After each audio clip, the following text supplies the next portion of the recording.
Amigos de Psicoinquietos, muy buenas noches. Como lo había anunciado en las redes sociales, para el día de hoy quiero compartir con ustedes un tema que para mí es muy importante y me parece que tiene una sensibilidad muy especial y es acerca de la prevención de la conducta suicida, especialmente en niños y adolescentes. ¿Por qué escojo esta temática? Porque siento que aún hay mucho desconocimiento, hay mucho estigma sobre el tema del suicidio y quiero que aprovechemos estos minutos para aprender un poco acerca de la conducta autoinfligida o suicidio. Les quiero compartir hoy un mensaje muy especial a los padres, madres, educadores y personas que trabajan con niños y adolescentes para que empecemos a formarnos, a conocer un poco más sobre todos los temas de salud mental, porque siento que una de las principales factores de riesgo en este momento es que los adultos aún no dimensionan lo que significa el cuidado y la protección de la salud mental y cómo promover factores protectores, es decir, condiciones que fortalezcan los entornos y desarrollen habilidades en los niños y adolescentes para evitar las conductas suicidas. Entonces, quiero iniciar contándoles que yo empecé a trabajar con personas con intento o ideación suicida desde el año 2014 y a partir de eso pues he tenido la oportunidad de conocer muchos casos. A veces me impresiona la cantidad de personas que pueden estar pensando en quitarse la vida y que son de edades diversas. He conocido hasta casos de niños, de adolescentes, de adultos jóvenes, de adultos mayores y de diferentes condiciones sociales. A veces se cree que solamente las personas que de pronto carecen de recursos o tienen problemas financieros son quienes se intentan quitar la vida, pero también hay otros factores en familias que cuentan de pronto con capacidad económica y con cierto estilo de vida, pero que aún hay ciertas condiciones en sus entornos que favorecen y condicionan algunos factores de riesgo para la prevención del suicidio. Hace unos días, creo que ya hace como 10 días, circuló una noticia donde se decía, se describía un presunto hecho de suicidio en un menor en el municipio de Támara. Algo que me llamó la atención es que la forma como los diferentes medios de comunicación están haciendo la divulgación de esa información. En algún momento, algunas personas que trabajan con medios, les he hecho las observaciones y a veces como que desestiman un poco estas recomendaciones. Entonces hoy quiero iniciar contándoles que dentro de lo que dice la Organización Mundial de la Salud y describe es que la información sobre los eventos de suicidio debe ser muy responsable, que debe tener ciertas características para que podamos prevenir. O sea, la forma como se divulga una noticia relacionada con suicidio puede convertirse en algo que nos puede prevenir o puede convertirse en algo que puede generar o reforzar la idea de un acto suicida. Entonces, por eso hoy quiero compartirles, inicialmente quiero compartirles un documento que se llama Prevención del Suicidio, un recurso para profesionales de los medios de comunicación, y quiero que las personas que no trabajan en medios de comunicación, que son del común, también lo conozcan, porque ahí vamos a poder identificar si una noticia o una publicación que nosotros vemos, sea en prensa o la estemos escuchando por radio o la veamos por diferentes redes, podamos aprender a identificar si es una información que realmente va a ser de ayuda y que yo puedo compartirla, o si todo lo contrario, que es algo que debo ignorar porque puede convertirse en un factor de riesgo. ¿Listo? Entonces, quiero compartirles este documento.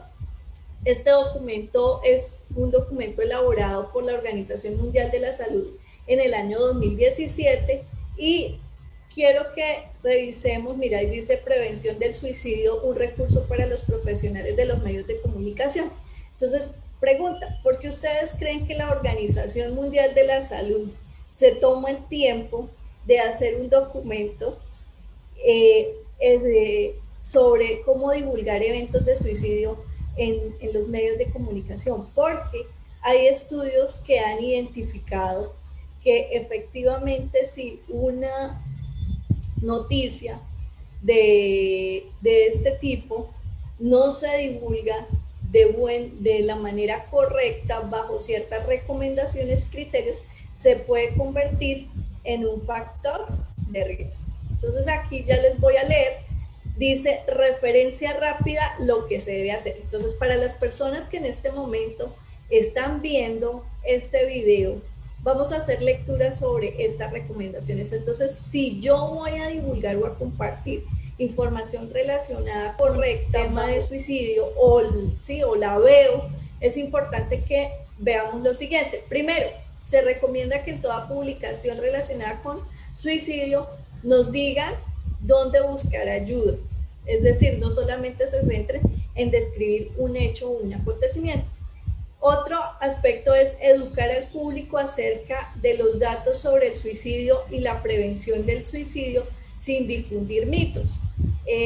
Dentro del suicidio hay una serie de mitos como escuchamos, y es que hay quien dice que se va a quitar la vida, lo hace por llamar la atención, pero no lo va a hacer.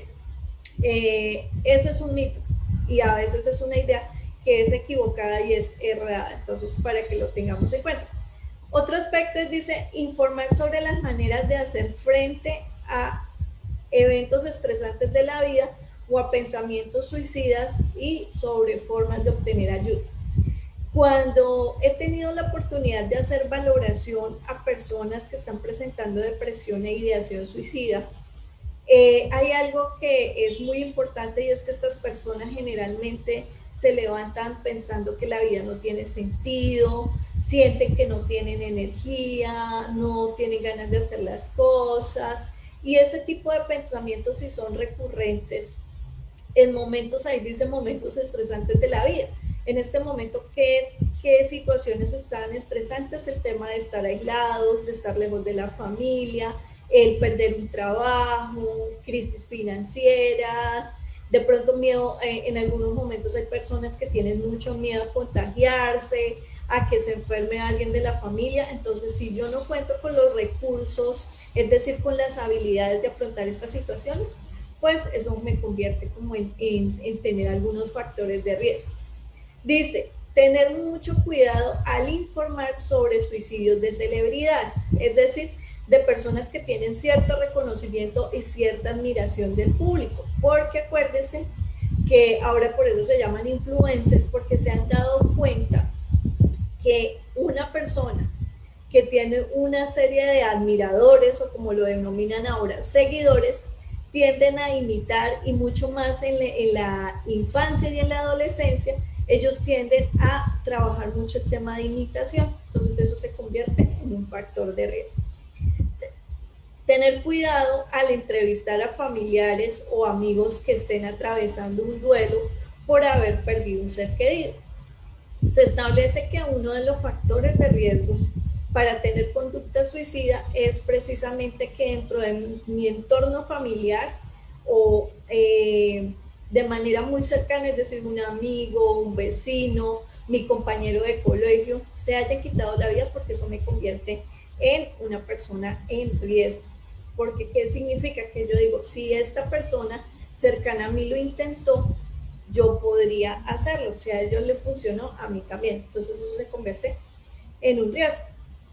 Hay que tener en cuenta que debemos ponernos en los zapatos de esas familias que están pasando por un momento de pérdida, o que se enteraron que uno de sus familiares, de sus amigos, intentó quitarse la vida.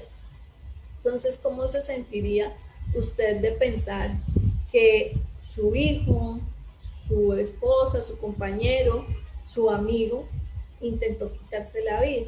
¿Sí? Entonces, pongámonos en los zapatos. Cuando se divulga información relacionada o se comparte o yo hago comentarios, tenemos que tener en cuenta que hay personas que están sufriendo por este hecho, que están vulnerables y a veces las personas no son muy amigables a la hora de juzgar y emitir un comentario con respecto al hecho. Entonces hay que tener mucho cuidado con eso. Y yo les invito que cuando vayan a hacer ese tipo de observaciones en los medios de comunicación o cuando al lado de una noticia que ahora tenemos la posibilidad de comentar, que sean aspectos que realmente sean constructivos y hagámonos como esa pregunta, si a mí me estuviera ocurriendo esta situación, ¿será que esta información que me están colocando en este comentario será de ayuda? ¿Será algo constructivo o puede ser destructivo para la salud y el bienestar de esa persona? Y reconocer que los profesionales de los mismos medios de comunicación se pueden ver afectados por las noticias de los suicidios. Entonces, un factor de riesgo para una persona que está comunicando diferentes noticias, pues negativas, un poco lesivas, pues también podían afectar la salud mental de esos profesionales. Entonces, lo que se dice es que eso es lo que se debe hacer. Ahora, ¿qué es lo que no se debe hacer? Hace unos días, cuando yo escribí en mi cuenta de Facebook y en mis redes sociales, que veía que algunos medios no lo estaban haciendo de la manera más asertiva, me preguntaba alguien que a qué me refería con eso. Entonces, ¿qué es lo que no se debe hacer? No destacar ni repetir innecesariamente noticias sobre suicidios. No utilizar un lenguaje que sea sensacionalista o normalice el suicidio, ni se presente el suicidio como una solución constructiva de problemas. No describir explícitamente el método utilizado, y ese es un error que veo frecuentemente en los diferentes medios de comunicación, y es que cuentan todo el hecho, dicen el nombre, qué estaba haciendo la persona, cuál fue el mecanismo. Y yo les quiero explicar algo. Cuando una persona está pensando en quitarse la vida o se está sintiendo muy mal, generalmente son personas que ya están pasando por una serie de condiciones y alteraciones en su pensamiento, en su comportamiento y en el aspecto físico. Entonces, quiere decir que, por ejemplo, son personas que durante varios meses o semanas no comen bien o dejan de comer o empiezan a ingerir mucha comida. Que no pueden dormir bien, generalmente pasan muchas horas sin dormir. Y esta combinación entre los desórdenes en su alimentación y sus desórdenes en sus hábitos de sueño empiezan a generar unas alteraciones y su cerebro no empieza a funcionar bien. Entonces, si a eso lo vemos acompañado, que están viviendo situaciones complejas, difíciles, pues eso les va a disparar la ansiedad, les puede disparar la tensión y puede también detonar alguna serie de trastornos en la afectación de su conducta. Entonces, si una persona está con estas características y dentro de su celular empieza a revisar y encuentra una noticia como estas, donde esta persona está permanentemente pensando, bueno, ¿qué voy a hacer? Está contemplando, bueno, ¿cómo lo hago? Y encuentra una noticia de estas, pues le va a dar ideas, porque le va a decir de pronto qué mecanismo hacer. Entonces, por eso es muy importante que no compartamos noticias donde se especifique la manera de hacer. Y por otro lado, los titulares, o sea, como poner en grande, muy llamativo. Yo sé que esas son como estrategias para captar la atención de la audiencia, pero tenemos que tener en cuenta que hay que ser un poco responsables. Y otra cosa que he visto es fotografías, no necesariamente de la víctima, pero sí como imágenes que muestran un mecanismo y nuevamente vamos a lo mismo. Lo que hace es que las personas que están pasando por esta situación pueden de alguna manera inspirarse para tener ideas sobre cómo hacer. Listo, entonces pues ese era el documento que les quería compartir. Y si quieren, con muchísimo gusto, las personas interesadas en conocerlo un poco más, les puedo dar ¿qué? El enlace o el documento, me dicen a un correo o a un WhatsApp y yo se los envío. ¿Listo? Entonces, algo que les quiero reafirmar es eso. Tenemos que tener en cuenta que la comunicación que yo comparto tiene un impacto y que ese impacto puede ser positivo. ¿Cuándo es positivo?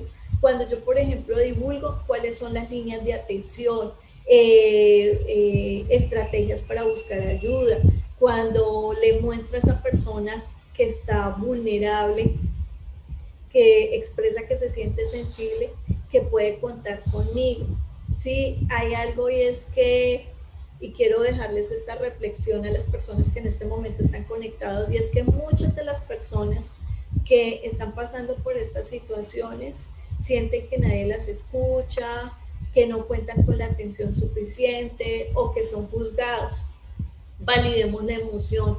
Es decir, si una persona me dice, mira, yo me siento triste porque no tengo trabajo, las cosas están difíciles en mi casa, tuve una ruptura amorosa, se me murió un familiar y hace muchos años y aún no puedo dejarlo de pensar.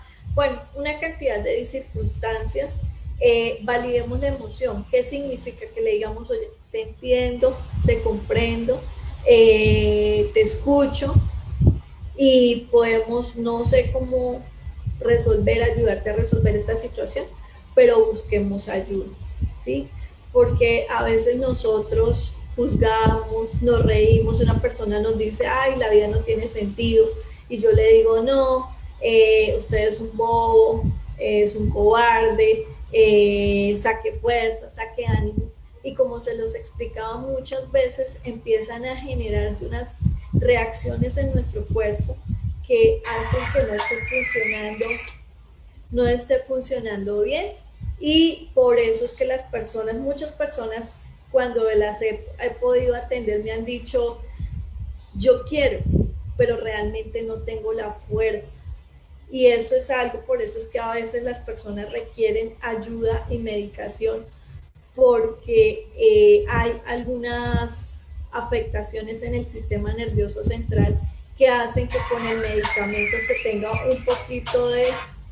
tenga un poco de ayuda para estabilizar a la persona y que pueda renovar sus actividades. Entonces no tengamos miedo si en algún momento el profesional de la salud, es decir, el psicólogo, lo remite a psiquiatría y el psiquiatra le recomienda que tenga ayuda de un medicamento, porque los medicamentos en algunos casos, cuando las personas presentan depresión o ideación suicida, lo que hace es estabilizar ciertas funciones de nuestro cuerpo que no están bien, regularlas, y ya cuando estamos mucho mejor y empezamos a funcionar, a dormir, a regular nuestras funciones, a sentirnos más cómodos, con más fuerza, con más energía, más motivados, entonces ya nos van disminuyendo el medicamento. Hay muchas personas que le tienen miedo a tomar medicación porque creen que les va a generar dependencia. Lo importante es que todo el tiempo pues reciba un acompañamiento, y el acompañamiento para una situación de depresión o un trastorno mental es contar con el apoyo del psiquiatra y de su profesional de la salud mental, y contar con red de apoyo. ¿Qué significa red de apoyo?